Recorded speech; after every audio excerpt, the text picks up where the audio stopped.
माननीय मंत्री जी, अगर विभागीय चर्चा करें तो सबसे महत्वपूर्ण बात युवाओं के मन में यह आती है कि क्या कुटीर उद्योग से करोड़पति बना जा सकता है। मैं आज शुरुआत इसी से करना चाहूंगा। सबसे पहले तो विस्तार न्यूज के स्थापना दिवस के इस उत्सव में विस्तार न्यूज के पूरी टीम को, आपको, ब्रजेश जी को, मुकेश जी को और पूरे टीम को बहुत बहुत अनंत शुभकामनाएं देता हूं व आपके उज्जवल भविष्य की कामना करता हूं। और जैसा कि आपने मेरे विभाग के संदर्भ में पूछा, तो निश्चित तौर पर आपको बताना चाहूँगा कि कुटीर एवं ग्राम उद्योग ये विभाग हमारे आदरणीय मोदी जी का सबसे लोकप्रिय विभाग है, क्योंकि इसमें सबसे छोटा सा छोटा, जिसको बोलते हैं कि बिल्कुल सूक्ष्म, ऐसे लोगों को जो गांव में घर में कोई भी चीज़ का उत्पादन कर रहे हैं, उनको भी हम जोड़ करके और उनको अच्छा एक मार्केट उपलब्ध कराना, ये हमारे विभाग की जिम्मेदारी है। बहुत से गांव-गांव में समूह बने हुए, समूह के माध्यम से गांव में बहुत सारे प्रोडक्ट तैयार करते हैं। जिस क्षेत्र से मैं आता हूं वो हमारा ट्राइबल क्षेत्र है जी। वहाँ पर जिसकी मिलेट्स की, श्री अन्न की जो बात करते हैं हमारे मोदी जी हमेशा, जैसे कोदो, कुटकी, मोटे अनाज जी, वो प्रचुर मात्रा में हमारे यहाँ पाया जाता है। तो उस पर हम और कैसे प्रोसेस करके और उसकी और अच्छी कीमत कैसे मिले, उनको अच्छा फायदा हो, मुनाफा हो और उनका उत्पादन को सही मार्केट में स्थान मिले। कोदो कुटकी कभी जमाने में गरीबों के लिए बड़े लोग उत्पादन करते थे, बिल्कुल, क्योंकि कोदो और कुटकी एक ऐसा अनाज है कि इसको 50 साल आप रख दो तो ये खराब नहीं होता। और आजकल डाइट कॉन्शियस लोग ज्यादा खा रहे हैं, है ना, 50 साल में खराब। और ये किसी भी भूमि में ऐसी, जो इसको उबड़ खाबड़ भूमि, बगार जिसको बोलते हैं हमारे यहाँ, ऐसी भूमि में बिना बहुत ज़्यादा पानी की आवश्यकता नहीं होती, कोई खाद कुछ भी जरूरत नहीं पड़ती, ऐसी एक बार हल्का सा जोतते उस पर छींट दिए और वो फसल तैयार हो जाता है। तो उसको जिनके पास बड़े बड़े जमींदार लोग रहते रहे, बड़े भूमिस्वामी लोग रहते रहे जी, तो उसको उत्पादन करके और स्टॉक करके रखते रहे। ये- और जब ये कभी तो- सूखा पड़ जाए जी।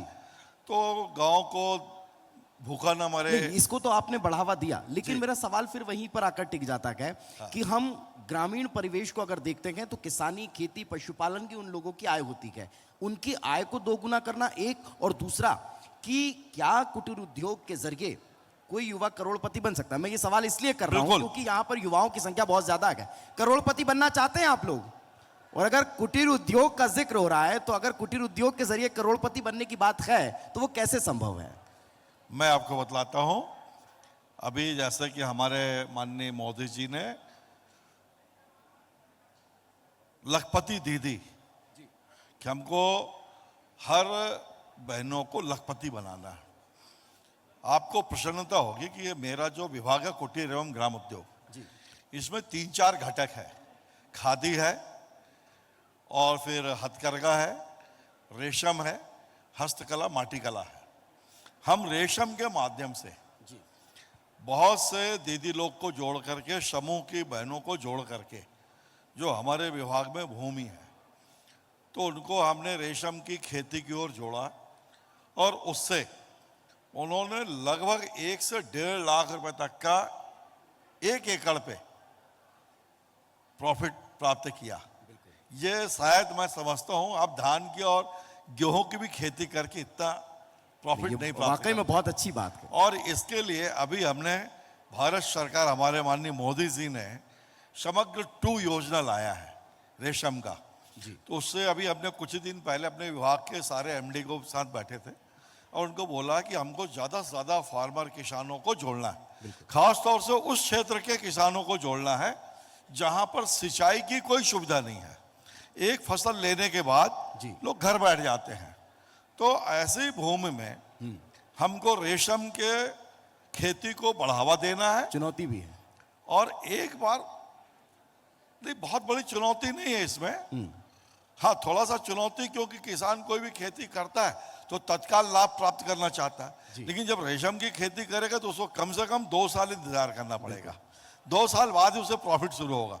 लेकिन एक बार जब प्रॉफिट शुरू हुआ तो लगभग कम से कम 10 से 15 साल तक जी। उसको कंटिन्यू, फिर उसको उसके ना पेड़ लगाने शहतूत के, ना उसको और कोई अन्य ऐसा कुछ नहीं करना, उसे बस पत्ती खिलाना बिल्कुल, है। तो ये युवाओं के लिए बहुत अच्छी बात है कि अगर आप इस तरह से बिजनेस में आगे बढ़ना चाहते हैं तो माननीय मंत्री जी ने जो रास्ता बताया कि उस पर आप चलकर आगे बढ़ सकते हैं। मैं एक चीज और क्योंकि बताना वक्त चाहता का- जी जी, मुख्यमंत्री जी का कारकेट पहुंचने वाला है। माननीय जी, मुख्यमंत्री जी ने अभी हमारी समीक्षा बैठक ली थी और एक दिन अपने विभाग को ले जा करके मैंने डीबी मॉल भी ले गया था, दिखलाया था कि डीबी मॉल में तनेरा एक शोरूम है। जी उस शोरूम में जो हमारा प्रोडक्ट है, जी, रेशम की साड़ियाँ जो है, बिल्कुल। हथकरघा की साड़ियाँ जो है, जो हम 5,000 7,000 बेचते जी, हैं, जी। उसी चीज को बिल्कुल तनेरा वाले 25,000 30,000 बेचते हैं। बिल्कुल। तो आज के तारीख में मार्केट में जो भी चीज बिकता है जी वो वस्तु नहीं बिकता है, वो आपकी स्टोरी बिकती है। जी, तो हमने इसलिए अपने विभाग को ये भी निर्देश दिया कि बिल्कुल आप बिल्कुल, और इसका इसके फायदा लिए- भी कहीं ना कहीं आम लोगों को, प्रदेशवासियों को मिल रहा है। बहुत बहुत धन्यवाद माननीय मंत्री जी, क्योंकि मुख्यमंत्री जी अब से कुछ देर बाद पहुंचने वाले हैं, आप हमारे बीच पहुंचे। बहुत बहुत धन्यवाद आपका, धन्यवाद। बहुत बहुत धन्यवाद।